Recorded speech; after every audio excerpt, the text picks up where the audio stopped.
Hello, this is a student presentation about a hypothetical scenario. The student is a student at UAMS, however, they do not represent UAMS. Hello everyone, I hope your week is going well. First of all, let me introduce myself. My name is Nabil Alwan. I am an environmental health specialist at the Arkansas Department of Health, and I'm here today to talk to you about the exposure of formaldehyde in the living environment. Before we dive into that, I wanted to go over what we'll be talking about to make things as simple as possible and to hopefully make this presentation easy to follow. First, we need to know what formaldehyde is and where it can be found in the living environment. Then we'll talk about some of the side effects and risks of formaldehyde exposure. Then I'll talk about some of the organizations that set the standards for formaldehyde emissions. After that, we'll talk about some of the laws and regulations that were set forth. Then I'd like to talk about the emission from composite wood, since it's commonly used in house constructions. Once we covered all that, then we can talk about ways to protect yourself and your families from the harms of formaldehyde. And then finally, I'll talk about when it is recommended to test for formaldehyde exposure and how to test for it.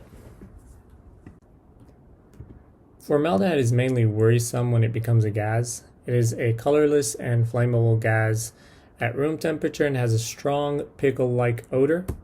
In homes, it can be found in composite wood products such as cabinets, furniture, plywood, particle board, and laminated flooring. It is also found in building and installation material, glues, permanent pressed fabric, paints and coating, and paper products. It is also found in fertilizers and pesticides. Finally, it's also a byproduct of burning stove gas and cigarette smoke.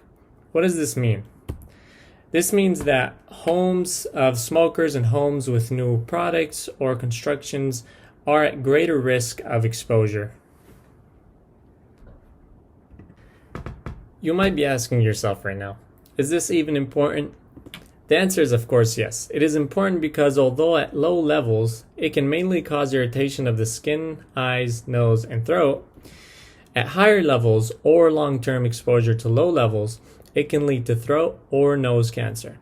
It is also important to know who is at higher risk so that we may protect them and so that they may take extra precautions. Those people are the elders, children, people with asthma, or other breathing problems. Of course, it is also worth noting that low levels of formaldehyde exposure can easily be controlled and are usually not a concern. We'll also talk about the exposure levels here in a bit. But before we talk about those levels, I think it would be good to know who sets them. In terms of living environment, formaldehyde exposure is mainly affected by the Clean Air Act, which grants authority to the United States Environmental Protection Agency to set limits on chemical exposures in the air. Although states may have their own limits, they can only be lower than those set by the EPA, not higher. The national emission standards for hazardous air pollutant section under the Clean Air Act requires that the EPA set emission standard regulations for each major subcategory. In this case, some subcategories include plywood and composite wood production, vehicle emission, and wood furniture manufacturing.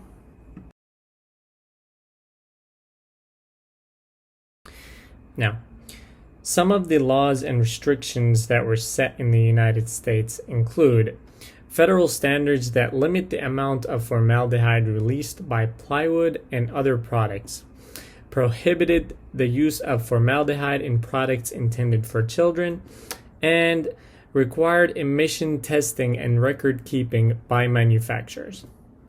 Now, there are 3 levels of classifications that shed light on what is considered safe levels and the dangers of the degree of severity of these exposure levels. Those exposure levels are called acute exposure guideline levels, and in this case the first one is the concentration at which some symptoms occur, but they are all reversible and cause no permanent damage. And in this case, it is 0.9 parts per million for up to 8 hours.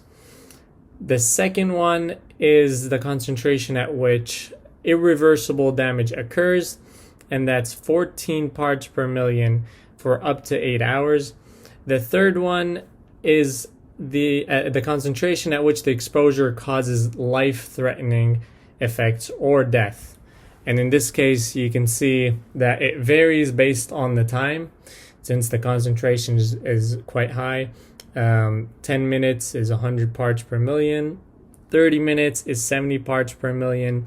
60 minutes is 56 parts per million. 4 hours is 35 parts per million. And 8 hours is also 35 parts per million. So that means that after that 4-hour range, you're flat at 35 parts per million. Emission standards for composite wood. I think this one is particularly important since most constructions nowadays rely heavily on wood. In 2010, the Formaldehyde Standards for Composite Wood Products Act was passed, and it established emission standards for formaldehyde from composite wood products and directed the EPA to finalize a rule on implementing and enforcing a number of provisions covering composite wood products. In 2016, the EPA made a final rule to reduce exposure to formaldehyde emissions from certain wood products produced domestically or imported into the United States. There are 3 main types of woods that we'll be looking at just to see some of the limits that were set. And since we'll be looking at their limits, their emission limits, it might be beneficial to distinguish between them. The first one we'll look at is plywood. As you can see from the picture here, plywood is the one on the very left.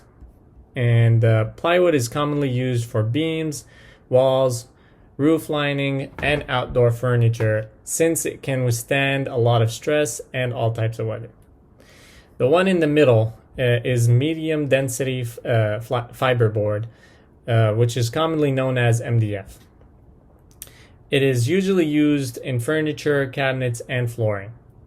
The last one we'll look at is particle board, which is also commonly used in cabinets, self-assembled furniture, and flooring. However, particle board is denser and stronger than MDF, but it is not as flexible. And unlike MDF, it doesn't have that smooth finish. So it is usually either hidden away from sight or covered with decorative finish, which makes it hard to identify sometimes. So the limits here, as you can see, plywood hardwood is 0.05 parts per million. Particle board is 0.09 parts per million.